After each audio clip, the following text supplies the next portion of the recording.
گھر کے ماحول میں محبت نہ ہو تو سارے رنگ پھیکے ہو جاتے ہیں.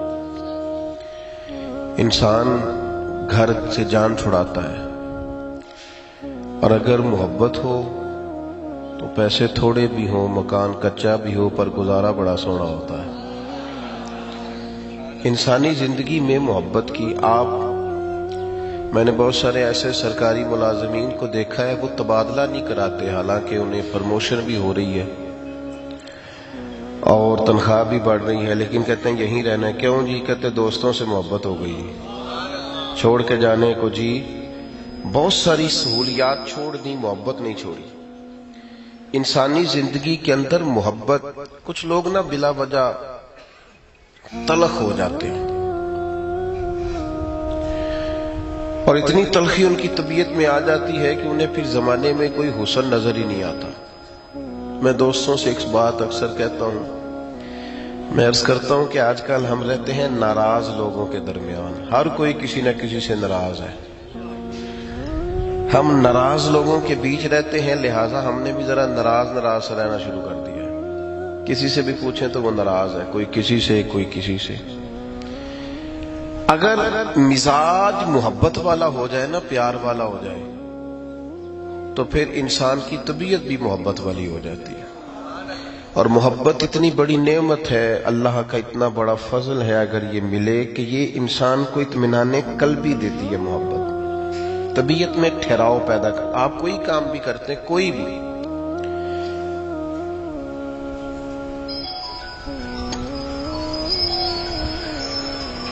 چلو جی اب بڑے ہو گئے ہوں نہ، کوئی دوست آیا جو پیسے لے کے، جی اللہ خیر فرمائے، اللہ جزا دے، بات کرنے دیں جی، ہمیں محبت کی بات کر رہے ہیں، تسی بچ پیسے لین دے. کیا بات ہے، آپ بات سنیں، آپ کی مہربانی. اب نہ اٹھے کوئی دوست بھی.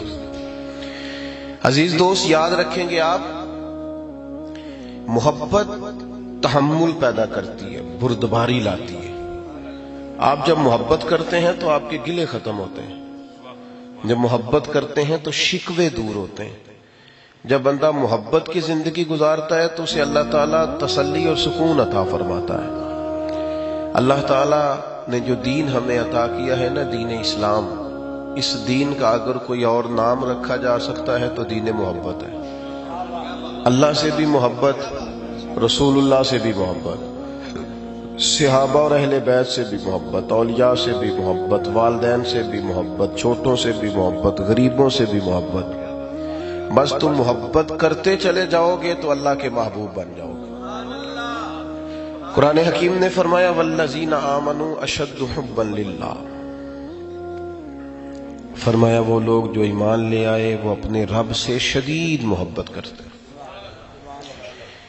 اللہ تعالی سے بہت پیار کرتے ہیں. صاحب ایمان شدید محبت کرتے ہیں. رب تعالیٰ سے جب پیار ہو جاتا ہے نا، پھر لمبی لمبی نمازیں پڑھنا آسان ہوتا ہے، پھر دین کے لیے سخت مشقت کرنا آسان ہوتا ہے. بڑی سادی سی مثال ہے، آپ سمجھ لیں کہ اپنے بچوں سے بندے کو پیار ہو جاتا ہے نا، اپنے لیے تو اس کے پاس پیسے ہوتے ہیں، گزارا ہوتا ہے، بچوں کے لیے کوئی نہیں نا، تو لوگ 40 سال کا پردیس نہیں کاٹتے. اور جو لوگ باہر گئے ہوتے ہیں ان کا حال یہ ہوتا ہے کہ جو انہوں نے کمبل پہلے دن خریدا تھا نا، جب واپس آتے ہیں نا 40 سال کے بعد، تو کمبل وہی ہوتا ہے، پیچھے سے بڑا کچھ بدلا. وہاں وہ تب کیوں کہ انہیں محبت ہو گئی اپنے بچوں سے. جب تک محبت نہیں ہوتی تو انسان گھر نہیں چلا سکتا، تو محبت نہ ہو تو دین کیسے چلے گا. مزاج میں محبت. ہمارے ہاں لوگ کہتے ہیں جناب دکھ ہی بڑے ہیں، پیار کیسے کریں، آزمائشیں بڑی، آزمائشوں نے تلخ کر دیا ہے. تو میں عرض کروں گا سب سے زیادہ تکلیفیں تو انبیاء پہ آتی ہیں، اور نبی پاک علیہ السلام نے فرمایا مجھے سب سے زیادہ ستایا گیا ہے.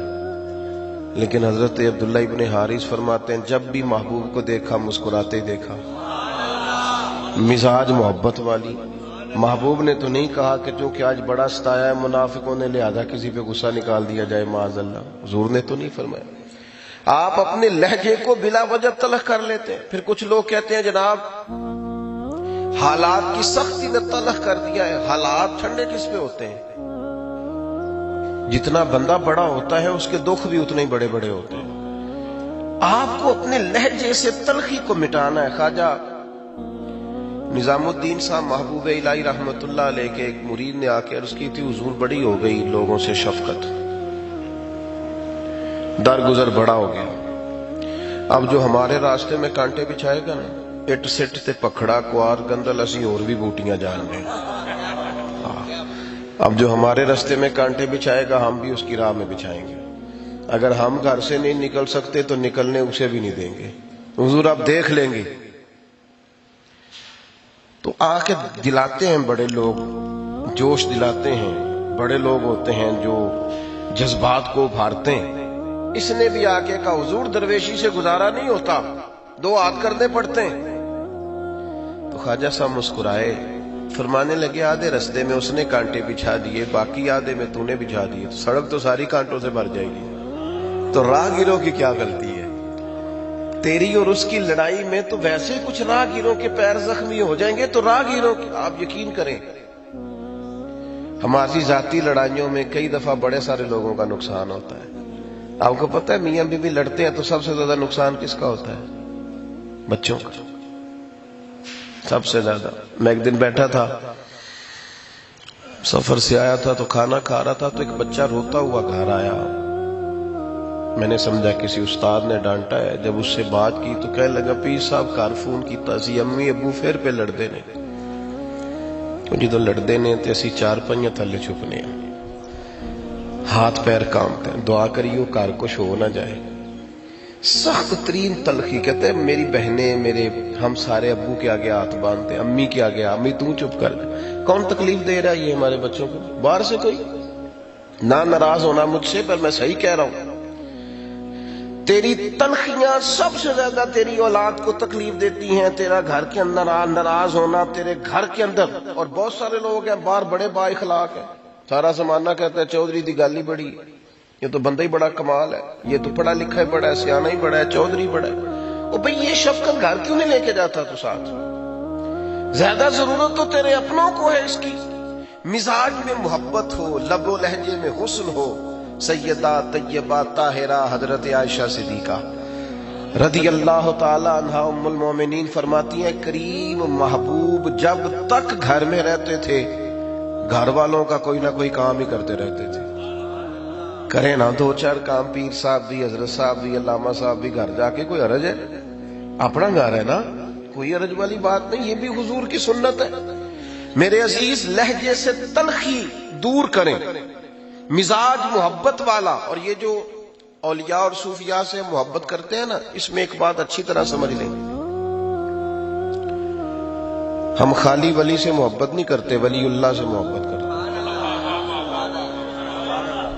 ہم اولیاء اللہ کے قائل ہیں، اولیاء جو اللہ کے دوست ہو، پیسوں کا دوست نہ ہو، ہاں گاڑیوں پجاروں کوٹھیوں کاروں کا یار نہ ہو. اولیاء پہلے وہ اولیاء اللہ بنے پکے، اس کے بعد پھر ہم جو ان سے محبت کریں گے وہ خالص رب کی رضا کے لیے کریں گے.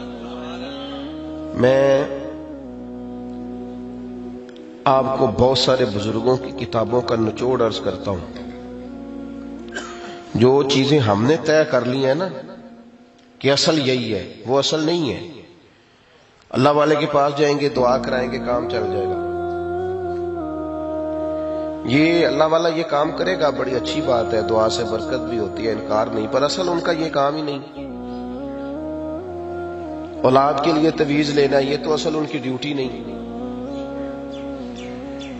آپ نے جناب ان سے کہا میں مقدمے میں الجھ گیا ہوں تو مجھے جناب اتنا کوئی آپ وظیفہ دے دیں تاکہ میں، یہ تو ان کا کام ہی نہیں. دراصل کریں گے وہ، دینا چاہیے، اس کے بھی انکار نہیں، لیکن اصل ان کا کام کیا ہے؟ اگر کوئی بے اولاد کمزور ضعیف مجبور بندہ آیا ہے تو رب کا ولی وہ ہوتا ہے جو اس بندے کا صرف اضطراب ختم کرے، اس کی بے چینی ختم کر کے اسے رب کی رضا پہ راضی رہنے کا جذبہ عطا کرے. اللہ کا بندہ یہ کرے گا کہ اس بندے سے کہے گا کہ وصل اچھا ہے نہ فراق اچھا ہے، یار جس حال میں رکھے وہی حال اچھا ہے. وہ اسے کہے گا کہ اگر اللہ تعالیٰ کی مرضی تیرے حق میں یہ ہے تو پھر دعا ضرور مانگ، کوشش ضرور کر، پر بے چین ہونا یا شکوا کرنا، دکھ قبول محمد بخشا، بس راضی رہن پیارے، اس پر لائے گا۔ اللہ کا بندہ جو ہوتا ہے وہ اطمینان قلبی شعور دیتا ہے، وہ معرفت الہی کا ایسا رنگ دیتا ہے کہ توکل پیدا ہوتا ہے، صبر، تسلیم و رضا کا جذبہ، یہ چیزیں طبیعتوں میں پیدا کرتا ہے۔ اللہ والوں سے محبت کرنی ہے، رب کے بندوں سے پیار کرنا ہے، لیکن پہلے شرط ہے کہ پیار اس شخص سے کریں گے جو خالص رضا الہی کا کام کر رہا۔ اور اگر ہم وہ ٹھیک ہے، ہم بھی تویز دینے گئے تھے تو پھر جس کے پاس گئے تھے اس کو بھی پتا تھا کہ اس تویز دے کنے پیسے لئی دینے، جس طرح کا ہمارا ذوق تھا۔ سامنے امام غزالی رحمت اللہ علیہ سے کسی نے کہا تھا مخلص بندے نہیں ملتے، تو فرمایا چل تو ہی مخلص ہو جا، تیری شکل میں تو لوگوں کو 4 بندے مخلص مل جائیں، تو ہی مخلص ہو جا، تیرے 2-4 دوست ہی ہو جائیں۔ تو خالص محبت کا مزاج پیدا کریں۔ یعنی یہ بھی آپ کلام سن رہے تھے بزرگوں کے، صوفیاء کے، اولیاء اللہ کے کلام سنیں، بات سنیں، اور اپنے ذہن کو مثبت رکھیں گے تو محبت ہوگی۔ منفی ذہن والا بندہ محبت کر سکتا؟ وہ تو اللہ کی بنائی ہوئی خوبصورت مخلوق سے ہر وقت عیب بھی ٹٹولتا رہتا ہے، اپنا ذہن منفی ہے نا، یعنی ساری زندگی سامنے والے کا چہرہ صاف کرنے پہ گزار دی، اپنی اینک کا شیشہ نہیں صاف کیا، یہ نہیں غور کیا کہ میں نے ہی منفی پٹی باندھ، یا ایھا الذین آمنوا اجتنبوا کثیرا من الظن ان بعض الظن اثم۔ ایمان والو بہت سارے گمانوں سے بچو، بعض گمان بھی گناہ ہے۔ اچھا سوچیں گے صحت مند رہیں گے، طبیعت اچھی رہے گی، اللہ کی مخلوق کے اندر خوبصورتیاں نظر آئیں۔ میرے عزیز، لہجہ پیار والا، محبت والا، نبی پاک صلی اللہ تعالی علیہ وسلم نے فرمایا، بخاری مسلم دونوں میں حدیث ہے، ایک شخص اپنے گھر سے چلا تھا دوسری بستی میں اپنے بھائی سے ملنے کے لیے۔ ہم بھی جاتے ہیں آج کل ملنے کے لیے، بہت ساری دعوتیں ہوتی ہیں، کوئی آ رہا ہے کوئی جا رہا ہے، آنا جانا لگا رہتا ہے، لیکن محبت کا پس منظر سمجھیں۔ کریم فرماتے ہیں وہ اپنے گھر سے نکلا تھا، دوسری بستی میں جائے گا اور اپنے ایک مومن بھائی سے ملے گا۔ اللہ تعالیٰ نے فرشتہ بھیجا انسانی صورت میں۔ فرشتے نے جا کر سوال کیا کہاں جا رہے ہو؟ اس نے کہا بھائی سے ملنے جا رہا ہوں۔ تو فرشتے نے کہا کیا کوئی لین دین کرنا ہے؟ آپ کی توجہ ہے میری بات پر؟ کوئی ذاتی معاملہ ہے؟ اچھی طرح سمجھنا ہے، یہاں رکنا ہے۔ یہ بخاری مسلم ہے، مشکات میں بھی موجود ہے۔ کس مقصد کے لیے ملنے جا؟ کس مقصد؟ جلسہ ہو رہا ہے، محفل ہو رہی، مقاصد ہونے چاہیے نا۔ اور اگر میرا بھی آنے کا مقصد نوٹ ہو اور جو بلا رہے ہیں ان کے مقاصد میں بھی کھوٹ ہو کہ کچھ سلسلہ چلے، بڑی دینداری کر کے اس کے اندر سے دنیا داری برآمد ہو رہی ہو، تو پھر بڑے سارے سفر اور بڑے سارے آنے جانے اور بڑے بڑے پوسٹر اور بڑے بڑے جلسے اور بڑے بڑے نعرے اور بڑے بڑے القابات، یہ دھرے کے دھرے، کوئی نتیجہ خیز نہیں۔ کیوں کہ نبی پاک علیہ السلام نے فرمایا رب نہ تمہارے چہرے دیکھتا ہے نہ تمہارے مال دیکھتا ہے، وہ تو جب دیکھتا ہے تمہارا دل دیکھتا ہے۔